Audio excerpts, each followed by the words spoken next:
Hello friends, आज हम start करेंगे ज्योग्राफी की एनसीईआरटी क्लास सेवेंथ की, जिसका फर्स्ट चैप्टर है इन्वायरमेंट। मैं आपको इम्पॉर्टेंट चीज़ हाईलाइट करता जाऊंगा, जिससे कि आपको समझ में आता जाएगा कि क्या इम्पॉर्टेंट है क्या नहीं।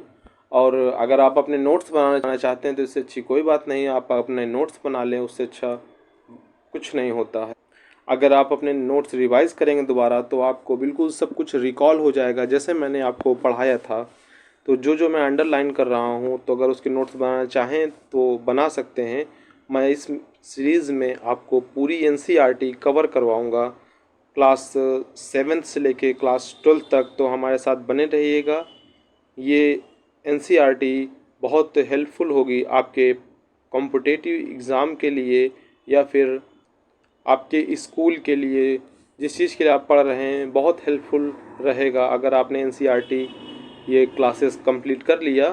तो मैं ये आपको यकीन दिला सकता हूँ कि आपकी जो बेस है, आपका जो बेस है वो एक तरह से तैयार हो जाएगा। अगर आपका बेस एक बार तैयार हो गया तो आपको बिल्डिंग बनाने में, आपके कॉन्सेप्ट आगे समझने में ज़्यादा टाइम नहीं लगेगा। अगर आप हमारे साथ बने रहेंगे तो हम आपको वन बाय वन आपको हर एक चीज़, कॉन्सेप्चुअल चीज़ें, बेसिक चीज़ें मैं आपको बताता चलूँगा। तो चलिए फ्रेंड्स, शुरू करते हैं।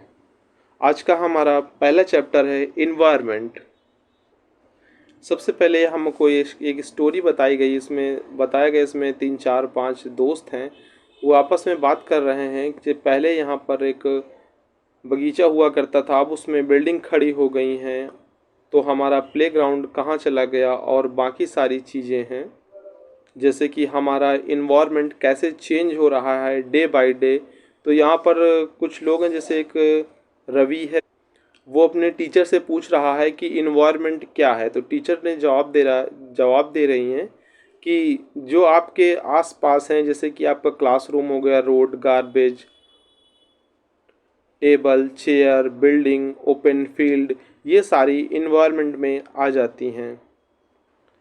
इन्वायरमेंट में दो तरह की चीज़ें हैं, कुछ चीज़ें हैं जो कि मैन मेड हैं, और कुछ चीज़ें हैं जो नेचर ने क्रिएट किया है। जैसे कि मैन मेड चीज़ें हैं, रोड हो गई, कार, क्लॉथ, बुक, और बहुत सारी चीज़ें हो गई, आपका बिल्डिंग हो गई। ये सारी जो हैं वो मैन मेड हैं। और जो नेचुरल चीज़ें हैं, जो नेचर ने बनाए हैं, यानी प्रकृति ने बनाए हैं, वो हैं रिवर हो गया, tree, animal, insects, water, and बहुत सारी और चीज़ें जो हैं वो हमारी नेचर में आ जाती हैं, जो कि नेचर ने बनाए हैं।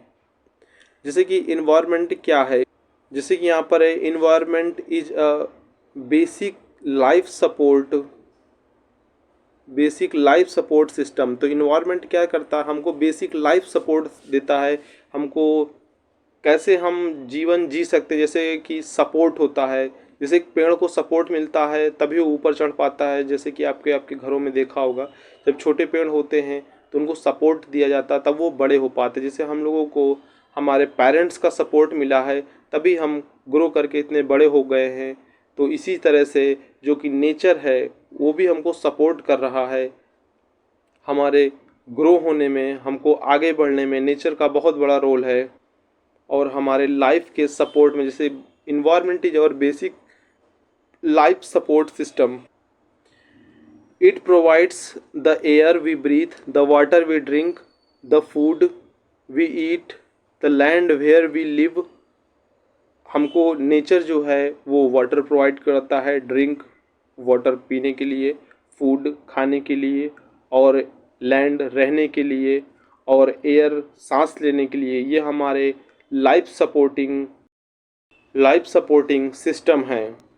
तो धीमे धीमे ये है, how do human being modified their natural environment. हम लोग धीमे धीमे अपने इन्वायरमेंट को मॉडिफाई कर दिए हैं। जैसे कि पहले हम गांव में रहते थे, फिर हम शहर में आ गए, फिर हम मेट्रोपॉलिटन सिटी में आ गए। हम डे बाय डे अपने को चेंज कर रहे हैं, या कह सकते हैं कि मॉडिफाई कर रहे हैं अपने आप को। जैसा कि आप देख पा रहे हैं हमारे इन्वायरमेंट का कंपोनेंट ऑफ इन्वायरमेंट, आप यहाँ पर देख पा रहे हैं कंपोनेंट्स ऑफ इन्वायरमेंट। ये देखिए कंपोनेंट्स ऑफ इन्वायरमेंट, अभी हमने पढ़ा था ना, इन्वायरमेंट के कंपोनेंट में दो तरह के होते हैं, एक नेचुरल होता है, एक ह्यूमन मेड। ये देखिए नेचुरल, नेचुरल में क्या आता है, वाटर। नेचुरल में जैसे कि आता है वाटर यानी हाइड्रोस्फीयर, कहीं भी अगर हाइड्रो लगा है तो वाटर से रिलेटेड है। ये देखिए hydrosphere, air atmosphere, land lithosphere, living things biosphere. ये हमारे नेचुरल इन्वायरमेंट जो हैं कंपोनेंट, उसी के ये नेचुरल में आ जाता है वाटर, एयर, लैंड और लिविंग थिंग्स। और जैसे कि मैन मेड और ह्यूमन मेड में आ जाता है बिल्डिंग्स, यानी बिल्डिंग्स आदमी ने बनाए हैं, पार्क्स बनाए हैं जिसमें आप लोग खेलने जाते हैं, ब्रिजेस जब कभी ट्रैवल करते हैं तो ब्रिजेस मिलते हैं, तो ब्रिजेस मैन मेड हैं। रोड, ये भी मैन मेड हैं, रोड बनाए गए हैं। मॉन्यूमेंट्स, जैसे मॉन्यूमेंट्स यानी जैसे ताजमहल, लाल किला, ये सारी चीज़ें जो हैं वो मैन मेड आदमी ने बनाए हैं, ह्यूमन मेड। इंडस्ट्रीज़, इंडस्ट्रीज से चॉकलेट आप लोग खाते हैं ना, तो इंडस्ट्रीज से बन के आती हैं वही चॉकलेट आप लोग खाते हैं, तो इंडस्ट्रीज जो बनाई हैं वो ह्यूमन मेड है, यानी आदमी ने बनाया, मनुष्य ने बनाया है। और ये दूसरा देखेंगे कंपोनेंट इन्वायरमेंट में, एक और कंपोनेंट है ह्यूमन। ह्यूमन जैसे इंडिविजुअल, जैसे इंडिविजुअल आप, मैं, सब कोई। फैमिली, फैमिली में सब लोग आते हैं, मम्मी पापा, आप, भाई बहन, ये फैमिली में आते हैं। कम्युनिटी, कम्युनिटी मीन्स होता है आपका जो पूरा मोहल्ला है, जैसे आपके पड़ोसी, आपके चाचा चाची, नाना नानी, आपके पड़ोस में जो रहते हैं वो आपको कम्युनिटी हैं। उसके बाद आपको आ जाता है रिलीजन। रिलीजन में आता है हिंदू है, मुस्लिम है, सिख हैं, ईसाई हैं। हिंदू मुस्लिम सिख ईसाई ये सब आपस में हैं, भाई भाई। इनको इनको भी सब ने, सब जो आपके हैं, इंडिविजुअल हो गया, फैमिली होगा, कम्युनिटी होगी, इसमें सब मैन शामिल हैं। तो जो मैन हैं वो बनाए हैं नेचर ने, ठीक है। और देखो एजुकेशन, जैसे हम स्कूल जाते हैं एजुकेशन लेने, ह्यूमन। इकॉनमी, जैसे आप सामान खरीदते हैं, सेल करते हैं, दुकान सामान लेते हैं तो इकॉनमी चलती है। पॉलिटिकल सिचुएशन, इस समय पॉलिटी में क्या चल रहा है, किसकी सरकार है, पॉलिटिकल सिचुएशन क्या चल रही है अपने इंडिया में, वो डिनोट करता है। तो आपका जो कंपोनेंट इन्वायरमेंट में आ गया, नेचुरल इन्वायरमेंट और ह्यूमन मेड। नेचुरल मीन्स जो नेचर ने बनाए हैं, ह्यूमन मेड जो ह्यूमन ने बनाए हैं। और उसके बाद ह्यूमन, ह्यूमन में आता है individual, family, community, religion, education, economy, political situation. जैसे कि हम डे बाय डे हम लोग ग्रो कर रहे हैं, तो हम लोग कभी ना कभी कुछ ना कुछ ऐसा कर देते हैं, जैसे कि हम लोग अपने बाग बगीचे या खेत को, आपने देखा होगा पहले फील्ड पड़ी थी, पहले उसमें पेड़ उगा करते थे, कुछ दिन बाद उसमें एक घर बन गया। तो हम लोग जो इन्वायरमेंट है उसको मॉडिफाई कर रहे हैं, कभी कभी इसको डिस्ट्रॉय भी कर रहे हैं। कभी जैसे हम लोग के गार्डन में पेड़ कम है, हम पेड़ ज़्यादा लगा दिए, तो देखिए हम लोग मॉडिफाई कर दिए उसको, और ज़्यादा पेड़ लगा दिए तो हमारे पेड़ बढ़ गए। तो इसे कहेंगे हम कि हमने अपने इन्वायरमेंट को मॉडिफाई कर दी, यानी मॉडिफाई मीन्स पहले एक पेड़ लगा था अब और अच्छा कर दिया, अब 4 पेड़ लगा दिए, उसे मॉडिफाई कर दिया अपने इन्वायरमेंट को। उसके बाद आता है डिस्ट्रॉइंग। हम मॉडिफाई के साथ साथ अपने इन्वायरमेंट को डिस्ट्रॉय भी कर रहे हैं। कैसे कर रहे हैं डिस्ट्रॉय, पहले खेत था वहाँ या पहले गार्डन था, कुछ भी था, वो उसको तोड़ के, काट के, गार्डन को, पेड़ के सारे ट्रीज काटने के बाद हम वहाँ अपनी एक बिल्डिंग बना दिए, इंडस्ट्री बना दी, या वहाँ से रोड बना दिए या ब्रिज बना दिए। तो हम लोग मॉडिफाई के साथ साथ अपना इन्वायरमेंट को डिस्ट्रॉय भी कर रहे हैं। देखिए यहाँ पर एक चीज़ ज़रूरी है, जैसे हमारे इन्वायरमेंट में होता है living thing, non living thing, आपने पढ़ा होगा, बस वही यहाँ चेंज है, बायोटिक और एंड ए बायोटिक। देखिए biotic and a biotic, the word of living organism example plant and animal. जो प्लांट एनिमल, जो बायोटिक चीज़ें वो होती हैं जो नेचर ने बनाई होती हैं, उन्हें हम बायोटिक चीज़ें कहते हैं। और जैसे कि ए बायोटिक चीज़ें वो होती हैं जो हमने या मैन मेड ने बनाया है, मैन ने बनाया है, ह्यूमन मेड ने बनाया है, वो ए बायोटिक होती हैं। आपको बायोटिक और ए बायोटिक में डिफरेंस पता होना चाहिए। Biotic means natural made, abiotic means man made. देखिए जैसे कि the world of non living elements, जैसे लैंड है, लैंड है, और बायोटिक में लिविंग थिंग्स, बायोटिक में एबायोटिक में नॉन लिविंग, बायोटिक में लिविंग। बस इससे इतना ध्यान रखिए कि जो लिविंग थिंग्स हैं वो बायोटिक में आएंगी, जो नॉन लिविंग थिंग्स हैं वो एबायोटिक में आएंगी। From the above conversation you will understand that the place, people, things and natural surrounding। देखिए यहाँ पर इन्वायरमेंट की डेफिनेशन है। इन्वायरमेंट क्या है, जैसे कि place, people, things, nature that surround any living organism is called environment. Environment जैसे कहते हैं लोग हो गए, मम्मी पापा भाई बहन, चीज़ें हो गई, टेबल हो गई, फ्रिज टेबल, और आपका बिल्डिंग हो गई, ये सारी चीज़ें। और लिविंग ऑर्गेनिज्म यानी बायोटिक, अभी मैंने बताया ना आपको, लिविंग यानी बायोटिक, जो लिविंग थिंग है, जैसे कि हो गया प्लांट्स हो गए, एनिमल्स हो गए, ये सारी चीज़ें आ जाती हैं बायोटिक में। जब बायोटिक और एबायोटिक, लिविंग थिंग्स और नॉन लिविंग थिंग्स जब एक साथ होते हैं तो हमारा इन्वायरमेंट बनता है। जैसे कि ये हमारा कॉम्बिनेशन होता है कि ह्यूमन मेड और नेचुरल मेड का कॉम्बिनेशन जो होता है उसे ही हम इन्वायरमेंट कहते हैं। जो हमारा नेचुरल इन्वायरमेंट है वो हमारा बायोटिक और एबायोटिक दोनों कंडीशन में एग्जिस्ट करता है। जैसे कि हमारा ये देखिए, natural environment refers to the biotic and abiotic conditions existing on the earth. जैसे कि हमारा बायोटिक हो गया, हमारे प्लांट्स हो गए, एनिमल्स हो गए, ये हमारे हो जाते हैं बायोटिक हो गए। एबायोटिक में आ जाता है लैंड। लैंड हमारी जो है वो एबायोटिक है, नॉन लिविंग थिंग है लेकिन एबायोटिक है। तो अर्थ में हमारे बायोटिक एंड एबायोटिक दोनों का कॉम्बिनेशन होता है। देखिए ह्यूमन इन्वायरमेंट क्या है, ह्यूमन इन्वायरमेंट मीन्स होता है जैसे आदमी या मनुष्य जो इन्वायरमेंट क्रिएट करता है। मनुष्य कैसे इन्वायरमेंट क्रिएट करता है, जैसे कि चार लोग आप लोग बातें करते हैं तो एक इन्वायरमेंट क्रिएट हो गया। तो जो आपस में बातचीत होती है, आपस में इंटरेक्शन होता है ह्यूमन का नेचर से, या नेचर का ह्यूमन से, या ह्यूमन का ह्यूमन से, तो वो हमारा ह्यूमन इन्वायरमेंट होता है। ह्यूमन मीन्स देखिए आदमी, इन्वायरमेंट मीन्स इन्वायरमेंट क्रिएट करना। जब आपस में दो या चार लोग, 10 लोग आपस में बात करते हैं, सिर्फ ह्यूमन होते हैं, तो वो ह्यूमन इन्वायरमेंट क्रिएट हो जाता है। जैसे कि आप सब लोग मम्मी पापा भाई बहन सब एक साथ बात करते हैं बैठ के, तो सब लोग रहते हैं, तो वो एक इन्वायरमेंट क्रिएट हो जाता है, उसे जो कहते हैं ह्यूमन इन्वायरमेंट। जैसे कि देखिए हमारा नेचुरल इन्वायरमेंट, अब हम बात करते हैं अपने नेचुरल इन्वायरमेंट की। अभी हमने बात किया था इन्वायरमेंट दो प्रकार के होते हैं, एक नेचुरल इन्वायरमेंट, एक ह्यूमन मेड इन्वायरमेंट, एक ह्यूमन। तो हम नेचुरल इन्वायरमेंट में पढ़ेंगे। देखिए नेचुरल इन्वायरमेंट में क्या क्या था, land, water, air, plant, animal, ये सारी जो नेचर ने बनाई है वो हमारे सब नेचुरल इन्वायरमेंट में आता है। ठीक है, ये हमारा हो गया land, water, air, plant, animal, ये सारे जब मिलके हमारे इन्वायरमेंट में आते हैं तो ये सारे नेचुरल इन्वायरमेंट में आ जाते हैं।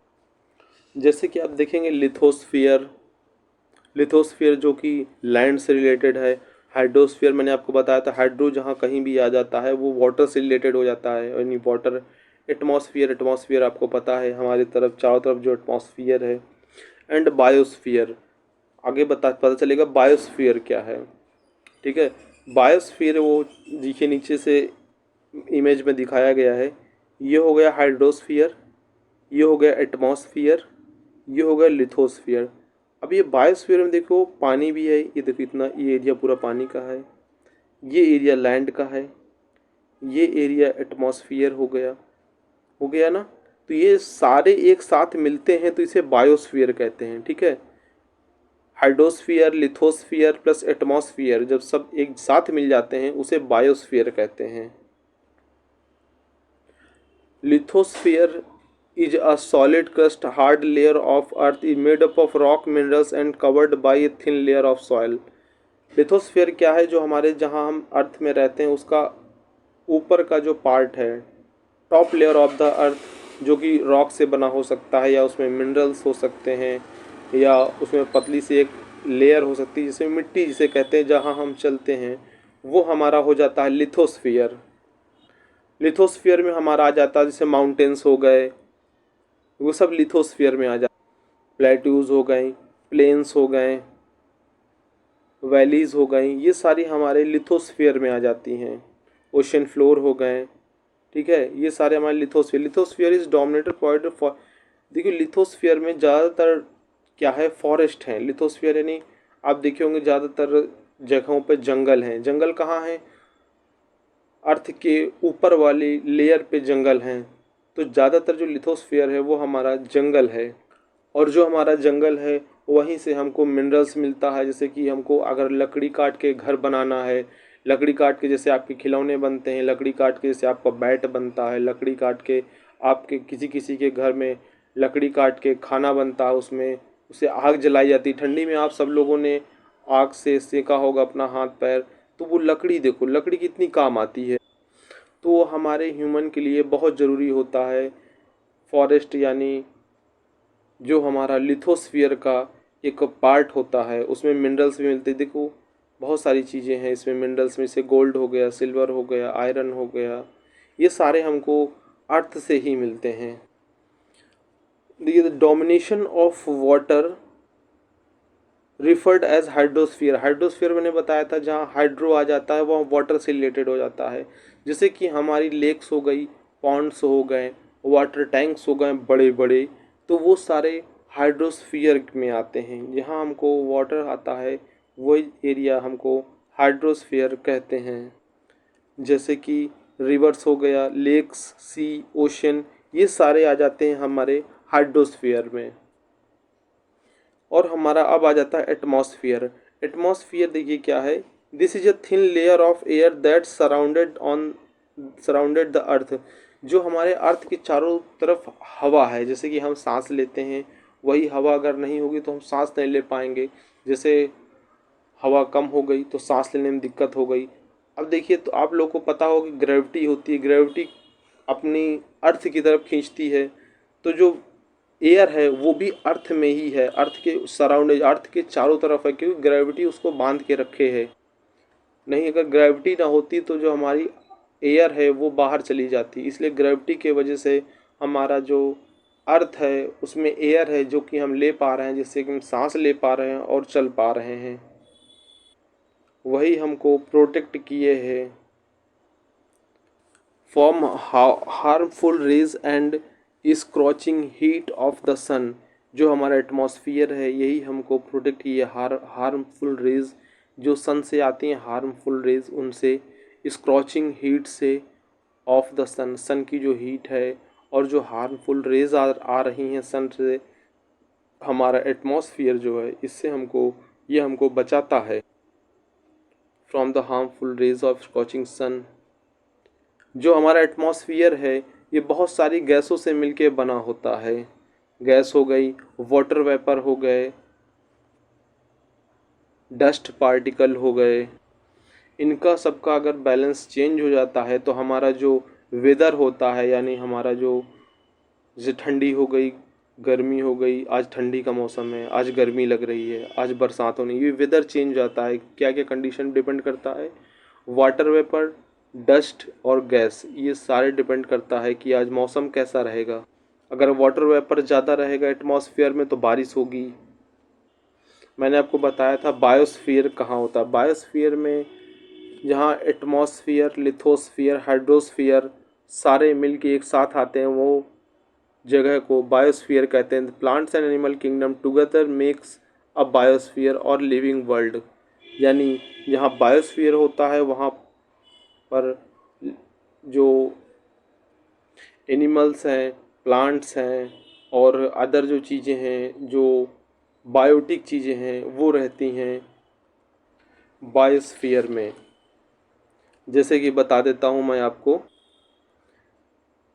मैंने आपको जैसे कि बताया था, ये देखिए, ये मान लीजिए हो गया लिथोस्फीयर एल, ये हो जाता है हाइड्रोस्फीयर एच, ये हो जाता है एटमॉस्फियर ए। तो ये जो रीजन है ये हमारा बायोस्फीयर हो जाता है, जहाँ लिथोस्फीयर, हाइड्रोस्फीयर, एटमॉस्फियर तीनों जाके मिलते हैं, उसी को हम बायोस्फीयर कहते हैं। अब देखिए ये हमारा इकोसिस्टम क्या है। Ecosystem Ecosystem is a system formed by the interaction of all living organisms with each other and with the physical and chemical factor the environment in which they live, all the linkage by transfer of energy and material. देखिए ecosystem क्या, ecosystem means होता है ऐसा system जहाँ living things एक दूसरे पर interact होती हों। जैसे कि तालाब है, तालाब में देखेंगे मछली भी होती हैं, वहाँ पर जानवर पानी भी पीने आते हैं, वहाँ पर चिड़िया भी रहती हैं, वहाँ पर पेड़ रहते हैं। तो जो सारे लिविंग ऑर्गेनिज्म होते हैं वो आपस में जब इकट्ठा होते हैं, एक जगह होते हैं, तो वो एक इकोसिस्टम बनता है जिसे रहने लायक चीज़। जैसे मान लीजिए आप बिना पानी के नहीं रह सकते हैं, अगर आपको पानी नहीं दिया जाएगा तो आप नहीं रह पाएंगे, क्योंकि प्यास के मारे आप मर जाएंगे।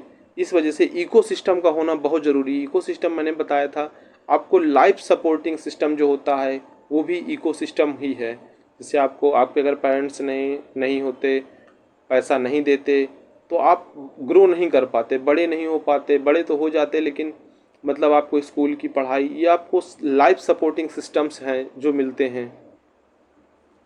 अब देखते हैं हम ह्यूमन इन्वायरमेंट। ह्यूमन इन्वायरमेंट में क्या आता है, पहले जो लोग थे वो, पहले लोग खाना नहीं बना पाते थे, वो लोग जानवरों को मार के खाते थे।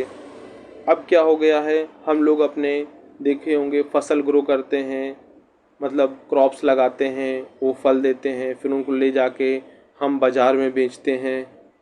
हम अपने जानवर पालते हैं और जो सरप्लस अनाज होता है उसको हम बाज़ार में बेच देते हैं। जो ज़रूरत का होता है वो हम अपने लिए खाने के लिए रख लेते हैं, जैसे अपने घर में होता है सबके। तो इसमें बताया गया है कि जो ह्यूमन है वो डे बाय डे मॉडिफाई हो गया है। व्हील का इन्वेंशन किया कि व्हील से जैसे कि सामान ले जाना पड़ता है, और सरप्लस फूड जो है उसको बेच देते हैं बाज़ार में। जैसे आप लोग बाज़ार जाते हैं सामान लेने, तो जिसके पास ज़्यादा होता है वो बेच देता है। उसके बाद जब इंडस्ट्रीज़ आई तो जैसे आपका चॉकलेट हो गया, टॉफ़ी हो गया, ये सारे इंडस्ट्रीज़ में बनती हैं। तो फिर इंडस्ट्रीज़ आ गई, लार्ज स्केल प्रोडक्शन हो गया, ट्रांसपोर्टेशन आ गया, ट्रांसपोर्टेशन तेज हो गया, रिवोल्यूशन आ गया। क्योंकि जैसे कि आपका ट्रांसपोर्टेशन तेज हो जाएगा तो सामान लाने ले जाने में आसानी होगी, सामान लाने ले जाने में आसानी होगी तो आपके पास तक जल्दी पहुंचेगा, या आपके घर में जल्दी पहुंचेगा। आपके घर में जल्दी पहुंचेगा तो आप ज़्यादा यूज करेंगे तो उधर प्रोडक्शन ज़्यादा हो जाता है, ज़्यादा कंपनी बनाने लगती है। जैसे आप लोग ज़्यादा चॉकलेट खाएंगे तो कंपनी जो है, इंडस्ट्री जो है वो ज़्यादा प्रोड्यूस करेगी।